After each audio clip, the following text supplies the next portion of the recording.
नमस्कार दोस्तों, I welcome you all to easy affairs. इस वीडियो को लाइक करिए, शेयर करिए और इजी अफेयर्स चैनल को सब्सक्राइब करिए।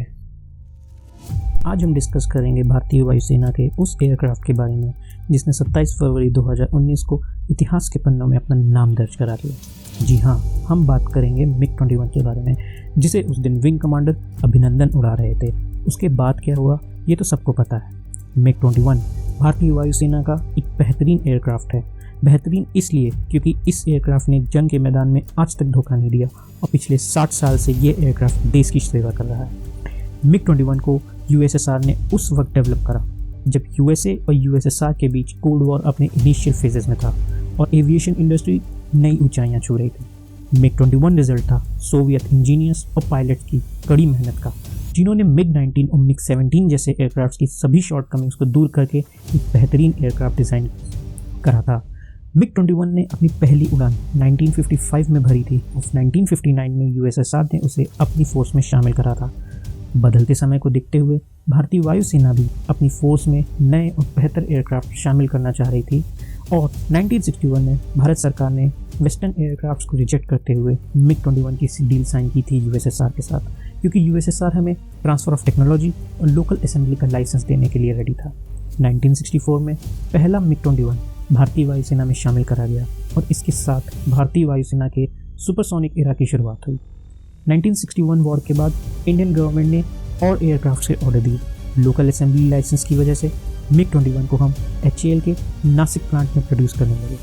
1964 से आज तक IAF ने लगभग 900 से ज़्यादा MiG-21 एयरक्राफ्ट इंडक्ट करे हैं अपनी इन्वेंट्री में, जिसमें MiG-21 के बहुत सारे वेरिएंट शामिल हैं, like MiG-21F, MiG-21PF, MiG-21FL, MiG-21M, MiG-21 base and MiG-21 bison. No doubt MiG-21 एक बेहतरीन एयरक्राफ्ट है, लेकिन इसे और बेहतरीन बनाते हैं हमारे फाइटर पायलट्स जो इन्हें उड़ाते हैं और भारतीय वायुसेना की मेंटेनेंस में, जो इन एयरक्राफ्ट्स को इतने पुराने होने के बाद भी रेडी टू फ्लाई कंडीशन में बनाए रखते हैं। 1971 वॉर में इंडियन MiG-21 ने पाकिस्तान की नाक में बॉम्ब फोड़ दिया था। नाक में दम करना तो छोटी चीज़ है। पिछले 50 सालों में जब से ये एयरक्राफ्ट सर्विस में है तब से रिपीटेड एक्सीडेंट्स हुए हैं, जिसकी वजह से MiG-21 को एक टाइटल दिया गया है, द फ्लाइंग कॉफिन का। इस बात में कोई डाउट नहीं है कि MiG-21 को अब तक हमें किसी और बेहतर एयरक्राफ्ट से रिप्लेस कर देना चाहिए था। बट जब बात डिफेंस प्रोक्योरमेंट की हो तो कैसे पॉलिटिक्स खेली जाती है, कैसे आरोप प्रत्यारोप लगाए जाते हैं, ये हम और आप सब लोग जानते हैं। प्रोक्योरमेंट में अननेसेसरी डिलेज होते हैं, जिसकी वजह से भारतीय वायुसेना टाइम पे अपने एयरक्राफ्ट को रिप्लेस नहीं कर पाती और जैसे जैसे एयरक्राफ्ट ओल्ड होते हैं उनके क्रैश होने की प्रोबेबिलिटी बढ़ती है ड्यू टू ओल्डर टेक्नोलॉजी।